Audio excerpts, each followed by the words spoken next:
বঙাইগাঁৱৰ গোলাপাৰা মানাহ নৈত অবৈধ খননত 20 কোটি টকীয়া নৱনিৰ্মিত দলঙলৈ তীব্ৰ ভাবুকি।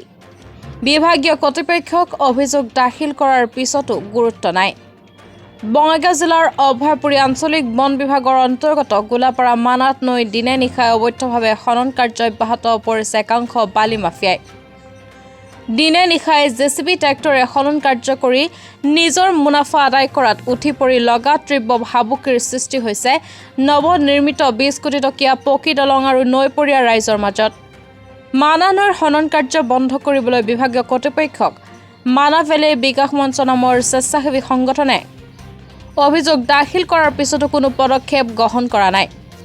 পুনৰ সংগঠনটোৱে লিখিতভাৱে বিভাগীয় কৰ্তৃপক্ষক খনন কাৰ্য বন্ধ কৰিবলৈ আহ্বান জনাইছে।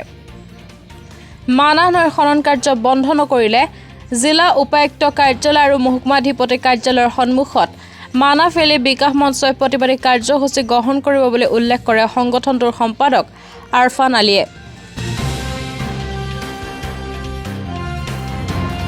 এই যেটো ইলিগেল মাইনিং যেটো হয়েছে বালি খনন হয়েছে সম্পূর্ণ অবৈজ্ঞানিক অপরিকল্পিতভাবে বঙাইগাঁও জিলার উত্তর অভয়পুরী সমষ্টি নবগঠিত চিজিংগাঁও সমষ্টি অভয়পুরী থানার অন্তর্গত গোলাপাৰা যি মানাহ নদী দলং আছে দলঙৰ পৰা 100 মিটাৰ উত্তৰত এখন গাঁৱৰ ওচৰত একেবাৰে গাঁৱৰ 50 মিটাৰ গাঁত লাগি থকা এই ঘৰবাৰীবিলাক বসতি প্ৰধান অঞ্চল ইফালে নদীৰ চৰৰ মাজত ইয়াতে যি দিনে নিশাই একাংশ বালি মাফিয়া আৰু আমাৰ যি ৰাস্তাৰ কণ্ট্ৰেক্টৰ ইহঁতে মিলি কেনে এই দিনে নিশাই যি অবৈধভাৱে বালি খনন কৰি আছে এই বালি খননৰ বিৰুদ্ধে ইতিমধ্যে আমি জিলা উপায়ুক্ত জিলা বন বিষয়া মহকুমা জিলা বন বিষয়া আঞ্চলিক বন বিষয়া অভয়পুৰী ৰেঞ্জাৰ ৰাখালডুবি যি পেট্ৰলিং থাকি সিহঁতক তাৰপিছত প্ৰটেকশ্যন ৰেঞ্জাৰ মানিকপুৰ উপ বন বিষয়াক লিখিত মানাহ ভেলী বিকাশ মঞ্চৰ ফালৰ পৰা লিখিতভাৱে অভিযোগ দাখিল কৰিছোঁ।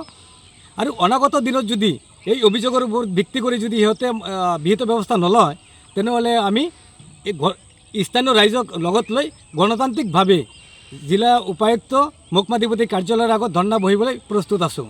এই খনন কাৰ্যত মাটি মাফিয়াবিলাকে যি বালি মাফিয়া আছে তেখেতলৈ কাৰণে বিভিন্ন ঘৰে ঘৰে বা বিভিন্ন জেগাত বিক্ৰী কৰিছে, ৰাস্তা মানুহৰ ঘৰ বিভিন্ন যিহেতু হাইলাইন কৰি আছে মানুহে কিনি লৈ আছে, তেখেতে ৰমৰমীয়া ব্যৱসায় কৰি আছে বন বিভাগৰ মানুহক মেনেজ কৰি কিনে। ইতিমধ্যে মই অভয়পুৰী বন বিষয়া ডাকালডুবি বন বিষয়া সকলোকে মই ফোনত অৱগত কৰিছোঁ, তেখেতসকলে কোনো গুৰুত্ব দিয়া নাই, কাণসাৰ নিদিয়ে। আনকি এইটো চক্ৰ বিষয়াৰ বিভাগ বুলি জনাইছে মোক ফোনত আজি সবিশেষ লাষ্টত আজি জনাইছে চক্ৰ বিষয়াৰ বুলি। মই অহা সোমবাৰে চক্ৰ বিষয়া মহোদয়ক লগ ধৰি আৰু জিলা চক্ৰ বিষয়া মহোদয় আৰু মহকুমাধিপতি মহোদয়ক লগ ধৰি এখন স্মাৰক পত্ৰ দাখিল কৰিম। এতিয়ালৈকে আমি চৰকাৰী অনুজ্ঞাপত্ৰ লোৱা বুলি আমি গম পোৱা নাই, কিয়নো আমাক কোনো বিভাগে জনোৱা নাই যে চৰকাৰী অনুজ্ঞাপত্ৰ দিছে বা কোনো বোৰ্ড লগোৱা নাই। কোনো একচুৱেলি চৰকাৰী অনুজ্ঞাপত্ৰ থাকিলে কিমান টকা ৰয়েলটি সংগ্ৰহ হ'ল আৰু এখন বোৰ্ড থাকিব লাগিছিল, এখন জাননী ফলক থাকিব লাগিছিল। এইখন ইমান ঘনমিটাৰ মাটি মোক মহলদাৰক মানে দিয়া হৈছে। ইয়াৰ লগত একাংশ নাম্বাৰপাৰাৰে ভূ মাফিয়া জড়িত আছে, যি বালি মাফিয়া বুলি পৰিচিত ইয়াৰ লোকেল যি দাদা টাইপৰ মানুহ সিহঁতে জড়িত আছে।